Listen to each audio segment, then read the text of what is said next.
What is up, y'all? It's your boy Tiki back at it again. Man, I have missed y'all, and I've been wanting to shoot a video for a while.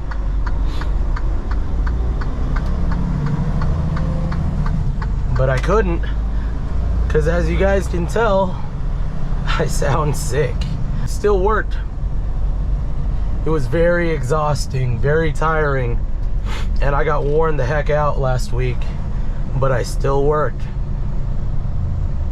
I don't know what it was, man, but Monday, I started recording Monday. On Tuesday, I had a sore throat, started getting a fever. Yeah, it was bad, man. I tried to record, and I couldn't. My head hurt too much. I lost my voice. I could barely talk. I'd have to like yell just so I could get any words out. Otherwise, I would be like just straight up air. I'd be sounding like this. But on Monday, I got a load from Portland. I was at the Portland Operating Center, if you guys don't remember. But I got a load from Portland, and took me all the way down to here in Phoenix. That's not where it ends. After I dropped off that load, I got a load from Phoenix all the way back up to Salem, Utah. Dropped off that load. That was a live unload, and then I had to get live loaded immediately after dropping off that load in Salem. I got loaded in Salem, and then I had to drive back down to Phoenix to get that load delivered. So after doing the math, it's a little under 2,700 miles that I did in my second week. And I guess you can consider that my first full week being in my own truck. I'm really sad I didn't get to vlog that for you guys. But now I'm back. Your boy Tiki's back. I'm just getting over my sickness. I can still talk a little bit. I sound kind of funky, but it's all good, you know? It's all good.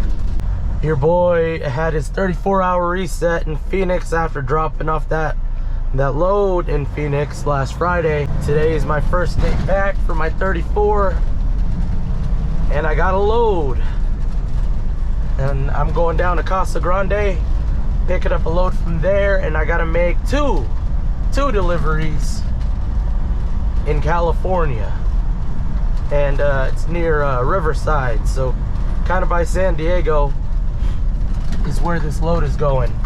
It's gonna be the second full week of me having my truck, or I guess you could consider it my third official week. So we're reaching the 1 month mark.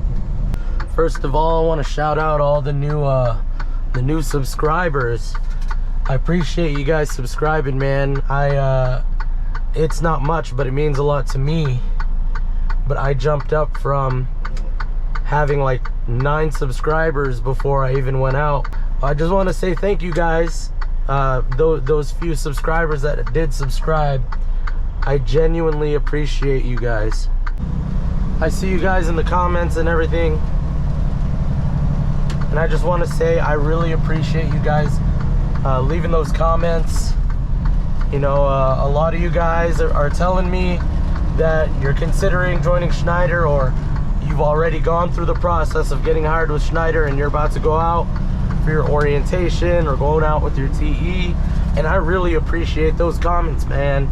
It's I like talking to you guys. I like getting you guys pumped up to get going and get on with that training, because I'll tell you what, the training process, I felt so nervous for it as well. Like, some of you guys are commenting like, hey, I'm going out with my TE next week and I feel really nervous, or you know, I'm going out to orientation, I'm really excited, but I'm kind of scared, don't know what to expect.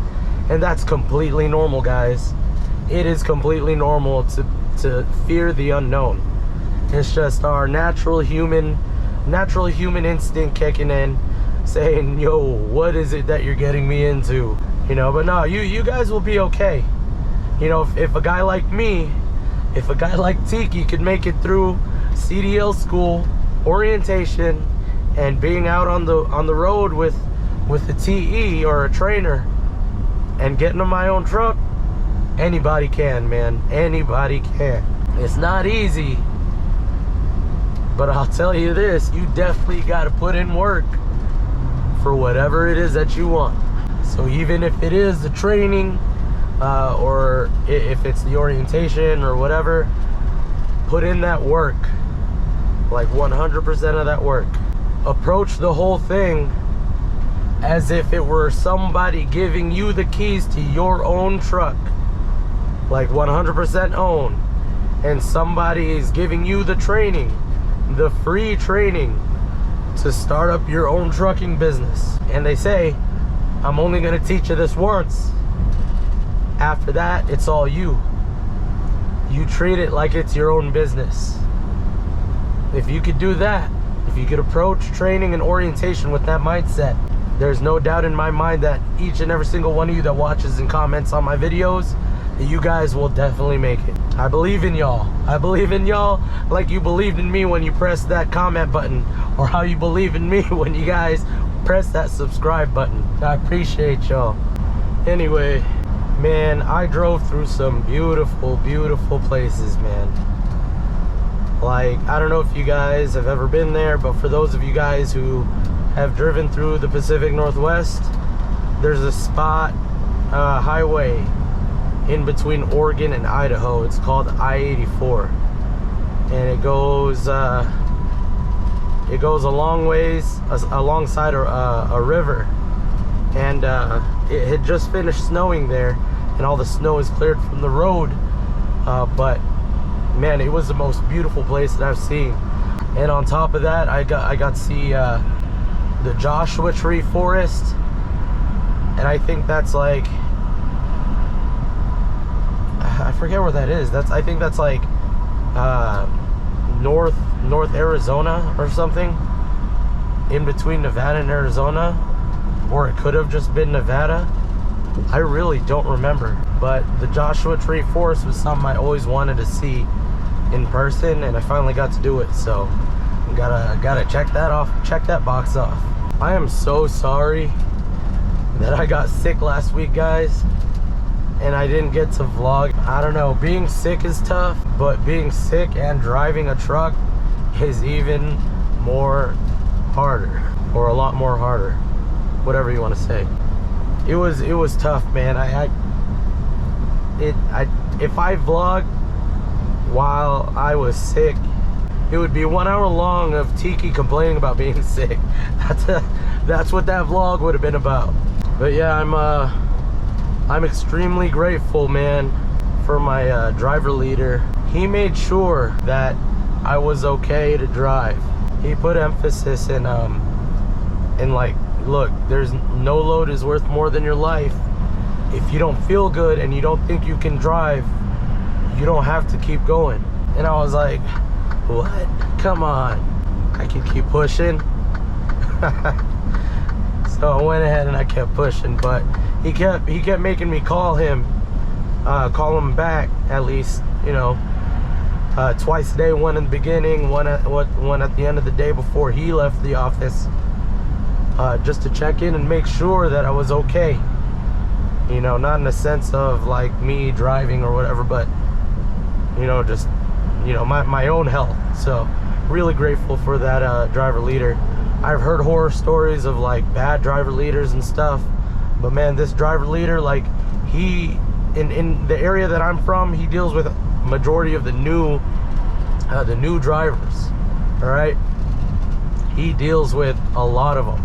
So we're talking like 50 plus drivers, new drivers that he's babysitting, and his phone gets blown up every minute.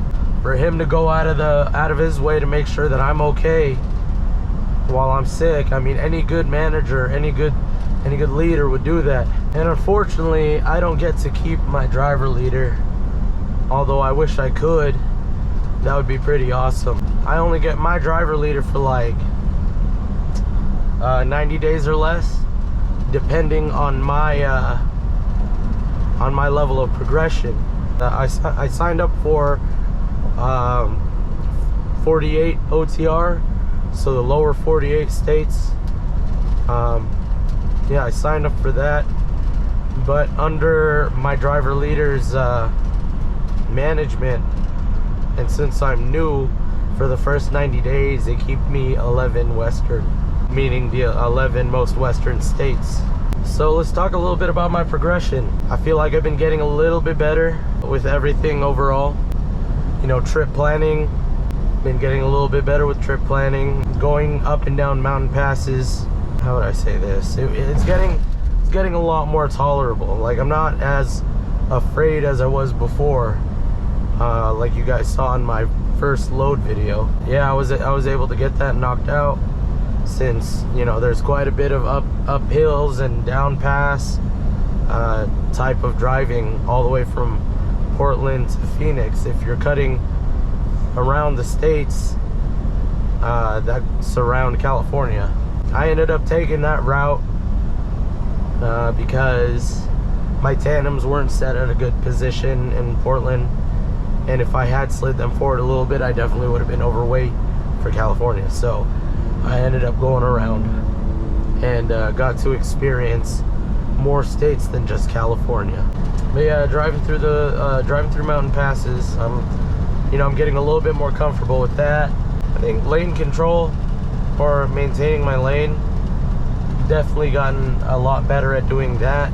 I've been getting a lot better at doing my pre-trip. It's not taking me nearly as long as it did within my first week. Coupling and uncoupling, backing, all of the above, man. Everything about truck driving, I feel like I'm improving a little bit every day. By no means am I an absolute professional yet. I'm just feeling a little bit more comfortable about all of those things. Than, you know, more comfortable than I did before. So that's the positive side of everything that I've been dealing with within the past week. You know, having those 2 live unloads and that live load, learning how to alley dock into an actual live dock rather than doing a drop-in hook where you're, you know, dropping an empty and you're picking up a loaded. I actually got to experience the whole 9 yards. One thing that I was afraid of is like dealing with guard shacks, talking to the shipping and receiving clerks. You know, I was worried about that entire process. Like, for some reason I felt like I would mess that up somehow, some way. I ended up worrying for nothing. It was a lot easier than I anticipated. I don't know if you guys can hear it in my voice, but it is hard to talk right now. But it's been a whole week since I vlogged, and you know, I felt like I owe you guys a whole video. So I'm gonna be taking you guys along with me to get these 2 deliveries finished off. I think I gotta deliver both of them tomorrow. So hopefully by then, you know, I feel a little bit better, can talk better, can actually speak, and I hope I don't get worse. So fingers crossed. We're gonna stay positive and assume that I'm gonna get better. So look at this truck, guys. This is one of my dream trucks out of many. This is a Freightliner Classic. There's just something about them that I like, man. It's got that old school look with the square headlights.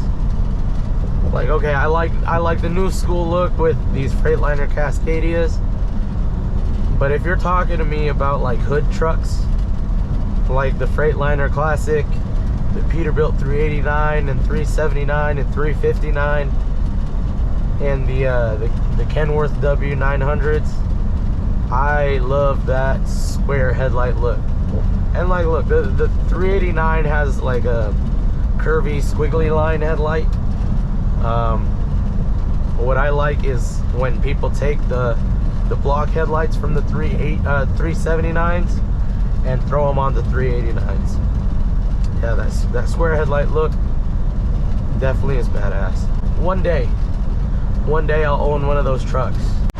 All right, y'all, here we are at Tractor Supply, and I just need to drop off this trailer. So got a nice wide open spot here, and I'm just gonna send it home into this spot.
not straight. So you know what they say, if it ain't straight, it ain't great.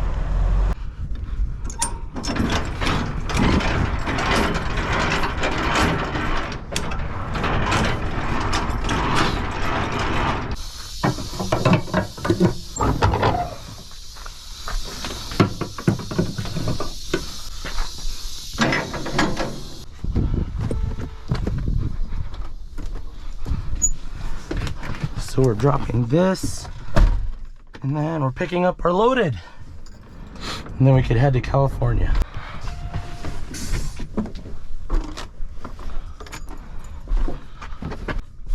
I'm not even gonna hook up yet. I gotta make sure we're compliant here.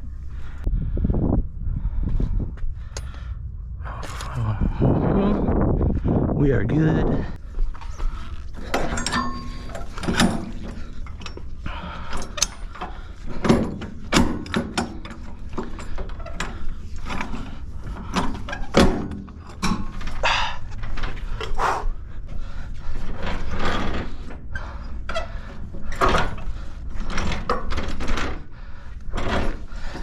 Something's wrong with this landing gear.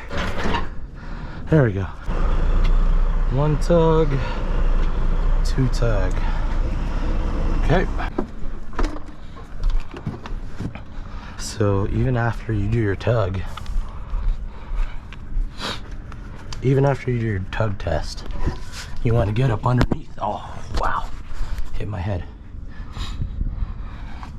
You want to get up underneath and look at your lockjaw on the shank of the kingpin, just to verify, because I've seen a lot of people have some horror stories dropping a trailer that they've hooked. There we go, hooked up the trailer. Time to go back to the guard shack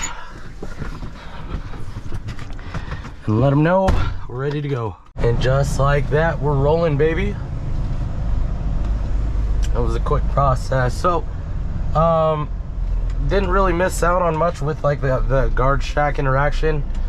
You pull up, they open the gate, the security guard comes out, and then they end up asking you, hey, do you have an empty? And I say, nope, I picked up a loaded. They'll be like, okay, where's your bill of lading? And then show them your bill of lading, and then after that they have you pull forward and show them your seal, the seal on the back of your trailer, and then they'll wave you forward and tell you you're good to go. So we're definitely not empty anymore. I can feel the difference now between empty, because like when you go to CDL school, well, it depends on what school you go to, but also in like orientation with Schneider, you do all these maneuvers with empty trailers and you drive on the road with empty trailers, but you don't really get the experience of feeling, you know, how hard do I need to brake, how much further do I need to slow down when my trailer's like 20,000 pounds, 30,000 pounds, when my entire load is like 100 pounds away from being maximum weight. Me being out my first whole week, which was last week, I definitely got to feel like extremely heavy, like pushing the boundaries heavy. I think that trailer that I had after I picked up my my truck, that trailer was only 1,800 pounds. Well, yeah, one thing I wanted to talk to you guys about last week when I couldn't vlog were cactuses. Man, last week was the first time in my life I've ever seen a cactus in real life. And I'm not talking about little succulent. I've seen little succulents like this big. Yeah, it was my first time ever seeing cactuses. And I'm not missing much. I'm not missing much, man. It's cool. It's cool to see in person, because, you know, the most you ever see is like in movies where they're like in the Wild Wild West, or like in cartoons and stuff like that. But yeah, I've never really seen them in person until last week, and I'm seeing them again now. But speaking of last week, oh my gosh, man, I forgot to tell you guys, parking at truck stops is way different than backing a trailer in with other trailers at a warehouse or distribution center or in training. Like, your skill level goes out the window when you back into a truck stop at a truck stop in between trucks. And I don't know if this applies to everybody, but for me, I was just so paranoid backing in between two trucks. And like, I would try to look for spots that had an opening between two mega carrier trucks. You know, that way, if something did happen and I did tap one of their trucks, you know, of course it would piss them off and it would put them out of service, but at least I'm not damaging an owner operator's truck or a lease operator's truck where all of that damage would have to be paid out of pocket for them, and they wouldn't be able to go out on the road until it got fixed. So I would just prefer to stay safe and park in between trucks from mega carriers, and sometimes you're not presented with that opportunity. So for those of you that are starting and are about to get out into your own truck or something, like, you don't have to, there's no like written rule that you have to do this, but I would highly recommend, like, while you're learning, back into spots that's between mega carrier trucks. And that way, you know, if anything does go south, you know, you're not hurting the pocket of somebody who, you know, built their business from ground up. If you damage a mega carrier truck, you know, they got thousands of dollars to fix it, and you know, it does suck for the truck driver that's going to be put out of commission because of it, but they get something called detention pay, like when their trucks are damaged and waiting for it to get fixed. Whereas these owner operators, they don't get detention pay. They get whatever pay they had in their savings from running their butts off, you know. So that if I had to give any advice about parking at truck stops and shutting down for the night, park in between mega carrier trucks. Try to stay away. As nice as that Peterbilt or Kenworth is, and you want to park next to it so you can like look at it, if you're still learning and you're still new and you know your backing needs a little bit of work, try to refrain from doing that and parking next to them. Because I know me, I love seeing W900s and Peterbilt 389s, especially when they're like done up and they're stretched and like they're clean and lowered and stuff like that. But like, you know, I do what I can, and I park in between mega carrier trucks. And speaking of backing into spots at truck stops, the whole thing that I said about your skill going out the window, like, your skill's still there. This is just my personal experience, but I get so nervous when I'm backing in between trucks, more nervous than I am backing in between trailers. Like, backing in between trailers, I'll back in between trailers and drop my trailer all day long. But I will, like, I don't know, man, when I'm at a truck stop last week, every time I shut down for the night parking in between trucks, that was the most stressful moment I've ever dealt with in my life. And it's just like, I don't want to hit anybody's trucks. I don't want to look stupid. But in all reality, if you get nervous and panic and start trying to back up while you're panicking, you're gonna look stupid. So there was this one situation happened last Wednesday. I was parking at a truck stop, and like it was a full truck stop. There was only one spot open, and I tried backing into the spot, and like there were a couple of other drivers that were across from me in front of me, and they were sitting in their driver's seat, and I guess they're like sitting on their phone or whatever, and like I could see the look on their face whenever I was backing. Like, I don't know if they were judging me, but like I could see them smiling while watching me try to back into these spots. One guy, in one of those trucks even pulled out his phone and started recording me trying to back, because I gotta admit, man, like I was having the hardest time of my life then. Like I couldn't get the right angle, or maybe I could, I just felt too paranoid to back even further. Even with when I did get out and look, I was still paranoid to keep backing up, so I keep pulling forward to try to get it in the nicest angle possible. And then finally, like, not the truck that I was next to on my blind side, but the truck next to that truck, the guy in that truck ended up getting out, and he was watching me for like a couple minutes, and he knew what I was trying to do. And I know this because he went up to me, and I you know, my window was ready to roll down. He's like, I see what you're trying to do, and you're doing it perfectly fine, but I could tell you're getting nervous. I'm like, yeah, man, like this guy's recording me, that guy's like laughing at me, and he's like, yeah, I know, I'm watching them, and they're, you know, they're jerks, because instead of getting out and helping you, they're making fun of you. Like, I didn't even know you were having a hard time until I saw them like laughing and smiling and recording you with their phone. So that's when I got out and helped. And man, this guy was so nice. He wasn't a company driver, he was an owner operator, and he was just like the most down-to-earth dude, man. He helped me back into the spot, and before I even moved the truck, he said, put your truck in park where you're at right now, set it to neutral, set your brakes.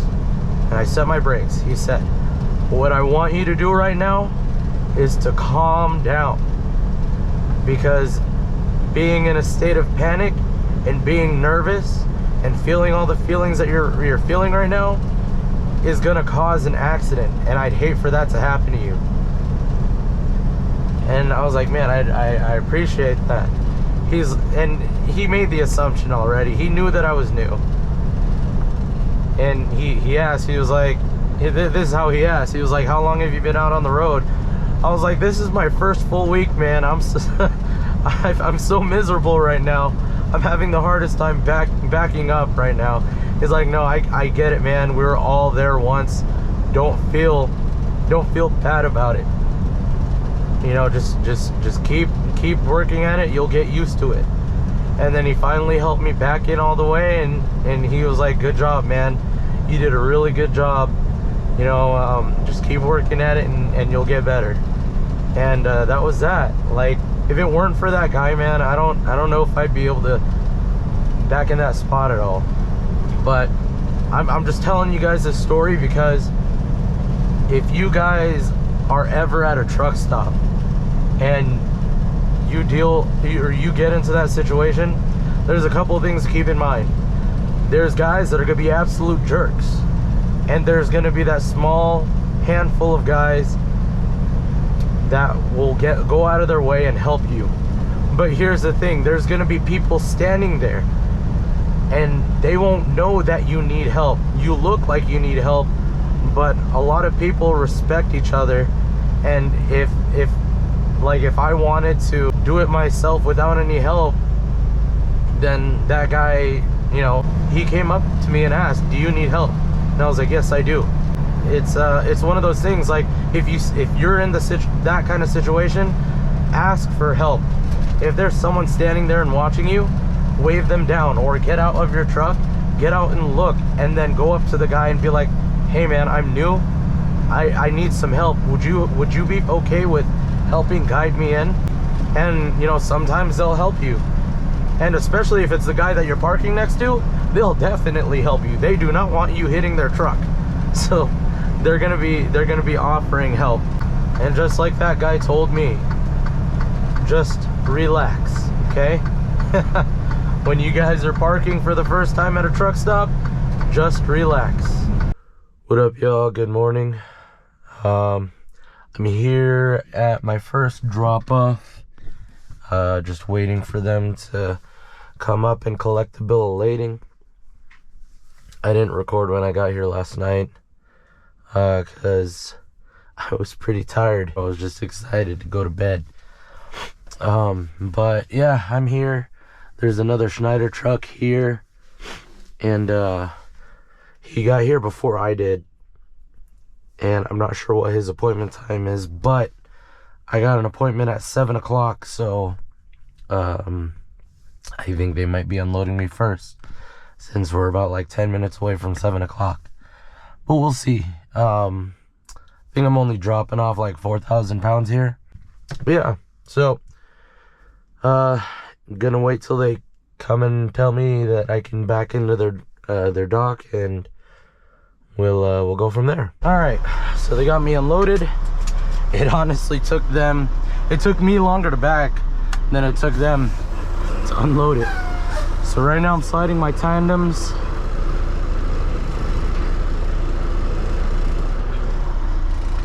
They wanted me to slide my tandems all the way back.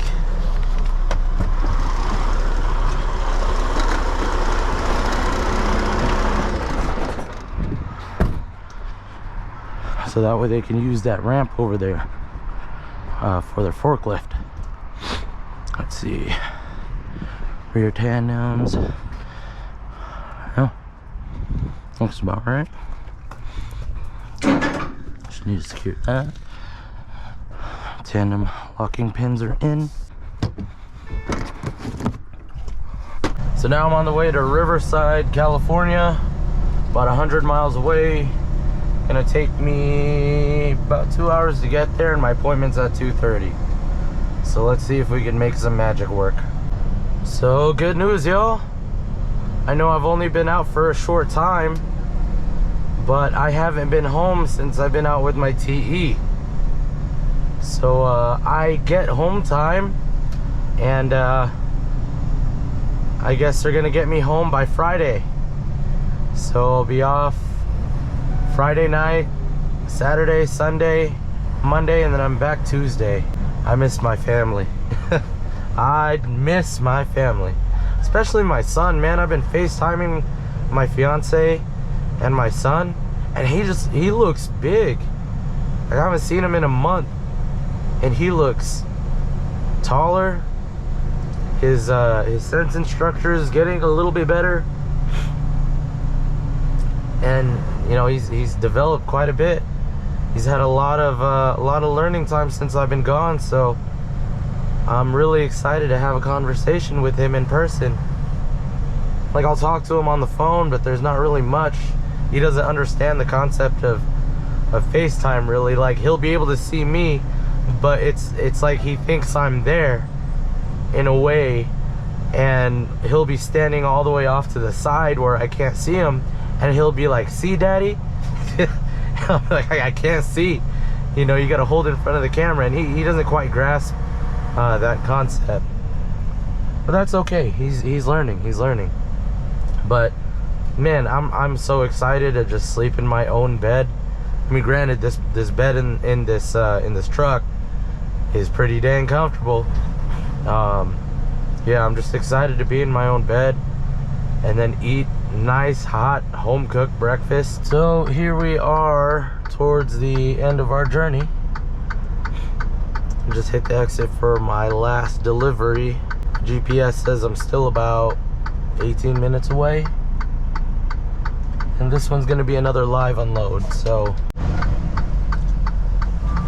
all right.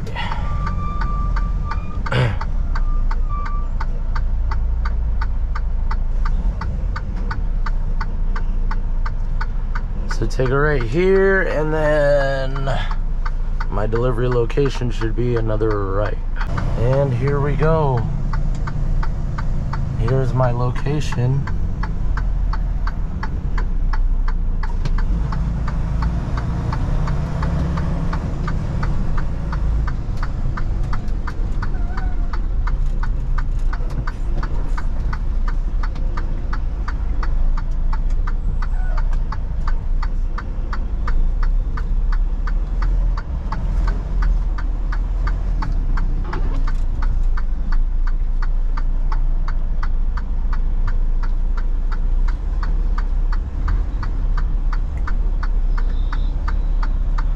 That was a sketchy one.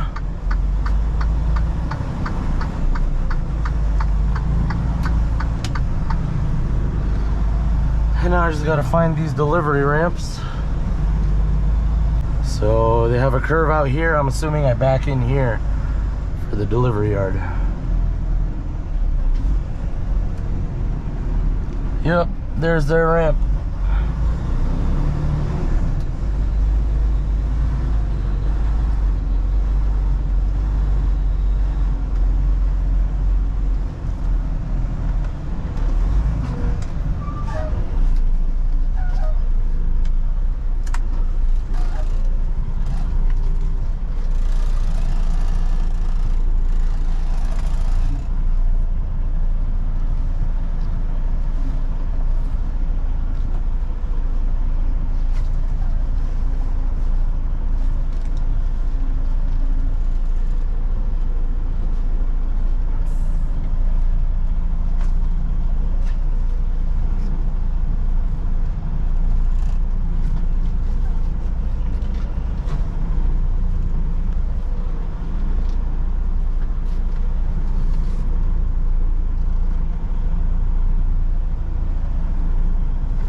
Okay, and now I gotta slide my tandems.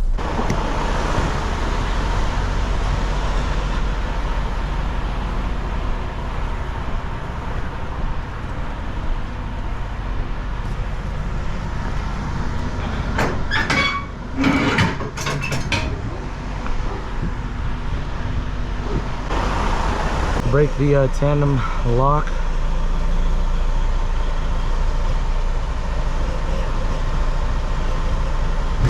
So as you guys can see, I'm currently getting unloaded here. Anyway, that concludes today's video. I really appreciate those of you who are watching right now, and all of you brand new subscribers, thank you so much for subscribing. If this video helped you guys out in any way, or if you enjoyed it, go ahead and hit the like button down below. If you want to discuss anything that I talked about in this video, or just want to talk or have any questions, go ahead and hit the comment section down below. I love talking to you guys. It is awesome. You guys make me happy when you guys hit the comment section and we start conversating. And if you guys haven't done so already, go ahead and help me out by hitting the subscribe button down below. I would greatly appreciate it. And if you guys made it this far in the video, thank you so much. You guys are the true champs. So I think this is gonna be the last video until I come back for my home time. By the time you guys watch this video, I'm already gonna be home. So I'm gonna enjoy myself a little bit, relax with the family. But I really appreciate you guys. Thank you guys so much for watching. And you know what time it is. Your boy Tiki is out. Peace.